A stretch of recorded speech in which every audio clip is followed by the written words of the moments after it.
parked down below. Your ambulance would come down, go across the bridge and into an elevator to get down onto the ground on the other side of the tracks. Wow. Now this red brick building up here now, before, even until a little after World War II, this was the emergency hospital for the mill. Oh. In here, number 18. This is where I lived. Okay. Okay, right here at number 18. Hold on one second. Okay. We good? Okay, right here at number 18 is where I lived for 24 years and worked in the mill at the time. Out at the end of this street was a building called the Canoe Gas Building. Everybody here used Carnegie gas at that time. These were company houses. Oh, really? And you all used Carnegie gas. And we got our electricity from the mill. Wow. This is probably the closest houses I've seen to where the mills were. I mean, you throw a baseball to work. Right, half a block. And like I say, in that vacant lot, there was a 2-story office building that took up the whole lot. And it had all the offices for the mill in that. So you lived right behind all your boss's offices. Right, right. All right. Hold on one second. I need my mic. Oh. Does he have this? This is known as Scotia Place. This street here is Harrison Street, which dead ends up here. We used to sled ride down this street all the time in the winter. And right here was the high school. Yeah. Went all the way over to the next street. Yep. And right in the middle here, I guess right about here, there was a red brick 2-story schoolhouse housing grades 1 to 6.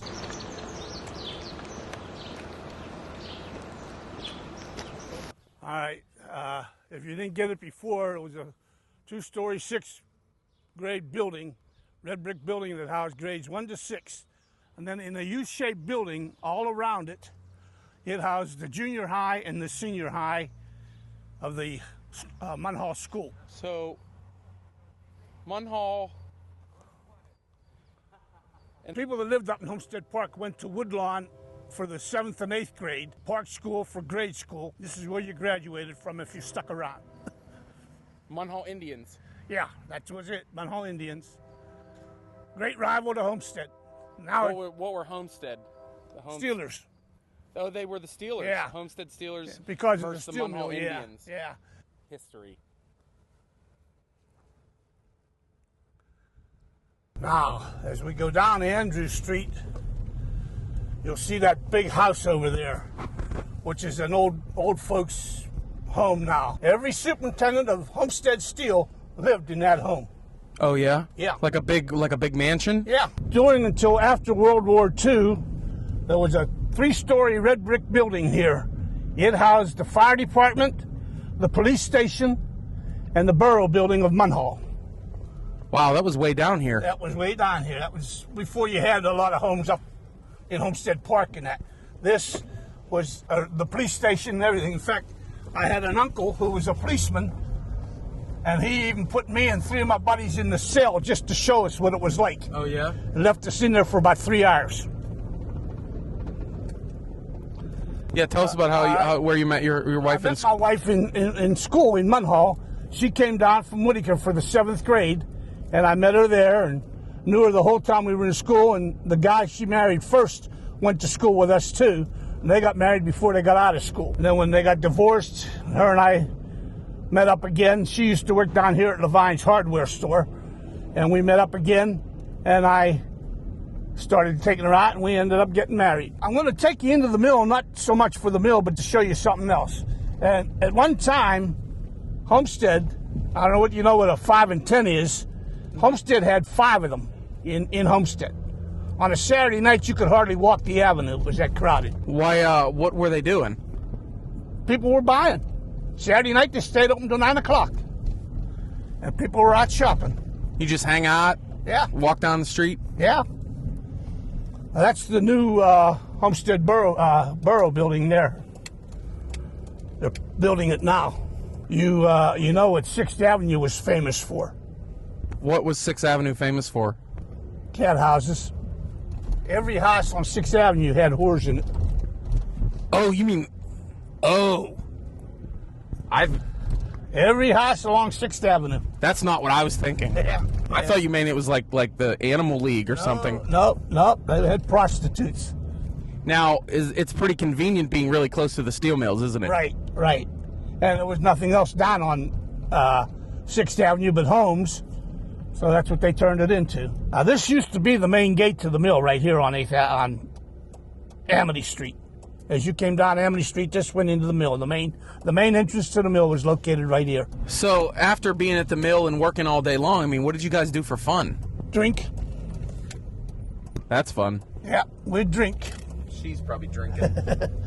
All right, we're here live reporting for the Society of Pennsylvania and surrounding area history with George. George, tell us where we're at right now. You're in what used to be Homestead, where all the homes were in Homestead, down in the 1st, 2nd, and 3rd wards, before they tore it out during World War II in order to build the new mill.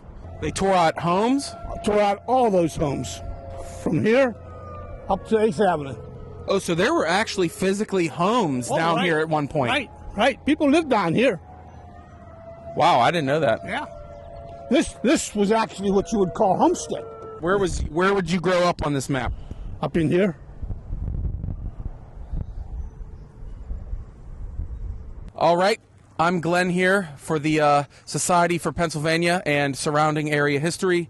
And George, why don't you tell us where we're at right now? Right now you're in West Homestead, and up here on this flat part here, this hill used to extend all the way out.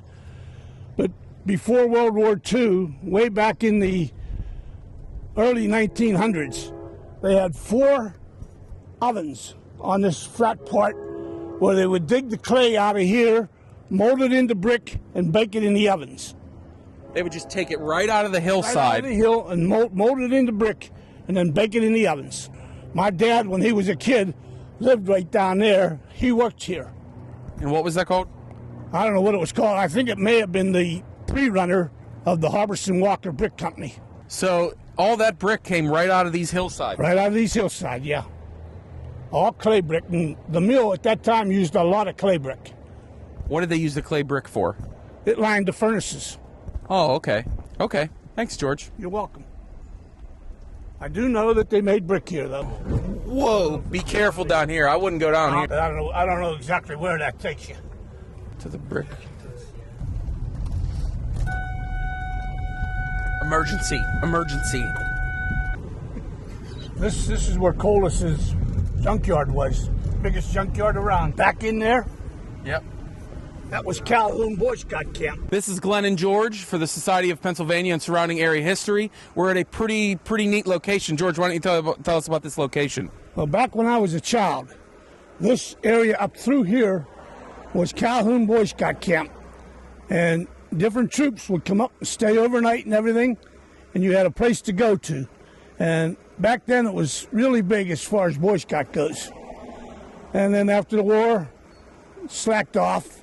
And then originally they took part of it now and made it into Calhoun Manor and Calhoun Village. So the Calhoun Manor and Calhoun Village is named after the Calhoun Boy Scout camp? Right, after the Calhoun, yeah. Now who's Calhoun? He was a big shot somewhere. I don't remember now, but he was a big shot. Well, this is Glen Living, and I would just want to thank George very much for being here. You're quite welcome. For the Society of Pennsylvania and surrounding area history. We thank George for showing us a lot of different locations in the Steel Valley area that should probably be historical landmarks. We thank you very much. You're welcome. Glad to be of some help. People should know about it, and there's not too many left that could tell you. Why? We're all dying off. Sorry. Sadly to say. Right. Thank you. You're welcome. All right, come out, George.